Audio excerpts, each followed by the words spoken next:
And now two men is charged with sexual exploitation of a minor. 49-year-old Chris Johnson is accused of texting a request for a nude photo to a person he knew was 16. Investigators say the teenager showed the text to a parent who then called police.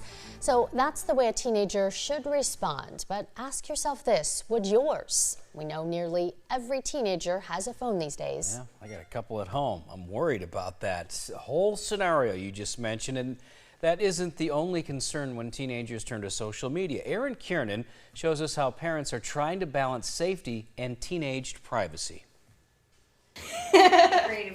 I'm good. Marley Anderson is a typical teenager. Come on, Ruth. Come on, Ruth. She works, plays. Your humor's broken. This is the argument. Your humor's broken. Definitely has senioritis. And spends quite a bit of time on her phone. I definitely use TikTok pretty frequently, Snapchat, Instagram. Those are like the main ones. How much time do you think it consumes in your life? Oh, quite a bit.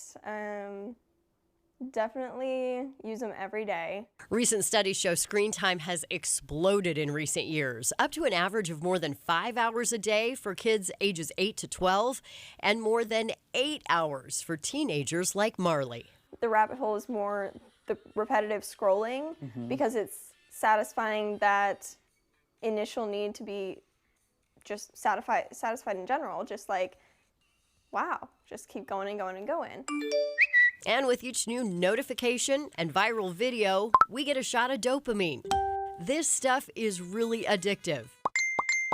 And brain scans show it's shrinking the parts of our gray matter associated with concentration. Social media is not good for your mental health. I think that's pretty clear. Chris Snyder is a professor at Drake University, and his specialty is social media. Yeah, the number of people using these networks just continues to grow, right? So Instagram gave us numbers recently that there are 2 billion people a month using Instagram. The last time we had a number from them, it was 1 billion. So I mean, it's doubled in, I think it was like maybe a year and a half between those numbers. It really has gotten to the point where it's permeating all aspects of life. Parents need to think long and hard before they let their children be on social networks. I think just because the age is 13 to be on some of these social networks does not mean that your kids are prepared at age 13 to be on these social networks. Is their brain developed enough to understand what they're doing on these social networks?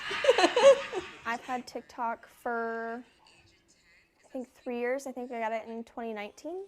And Snapchat I've had since I was 12. What sorts of parameters did your parents put in place? It wasn't a ton, but I also have a really big trust relationship with both of my parents. Strict parents create sneaky kids. I did check her phone. She probably doesn't always remember, but it was always I'm gonna know your password. Marley's mom, Holly, is no stranger to the dangers of social media and electronic devices. It was a learning curve, big learning curve for us. Her son is now 23. When he was a teenager, an iPad proved to be too much. We had every parental control we thought possible on that iPad 9 years ago, and he would get through them. That was my fear, is that he was going to get hooked into one of those predators online. That was my big fear with him. With good reason. The National Center for Missing and Exploited Children reports a more than 97% increase in online enticement reports between the year 2019 and 2020, and says there are an estimated 500,000 active predators online every single day. I think that's where that education comes in, is knowing who is and who is not safe to add back, and knowing when it's crossed a line and you need to remove or block somebody.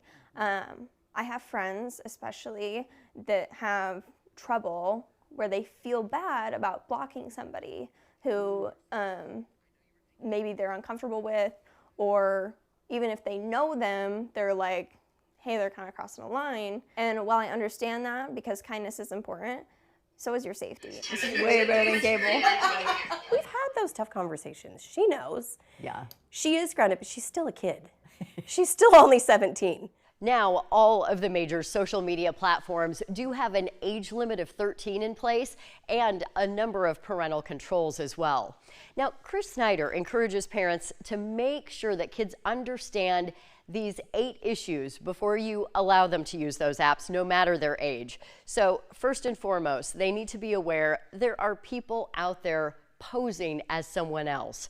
Also, what's funny to you might not be funny to other people. Assume nothing will disappear. This is a big one, and nothing is private. Also, this is not real life, and it's not a measurement of your worth. To that end, social media is going to make you feel bad sometimes. This is a big one for parents. Make sure privacy settings are in place on those apps. And also remember, there is an algorithm that is deciding what you see. Finally, this is my favorite, be kind. You could change someone's life with a like or a comment. We want to hear from you about you and your kids' social media experiences. You can contact us through our website, who13.com.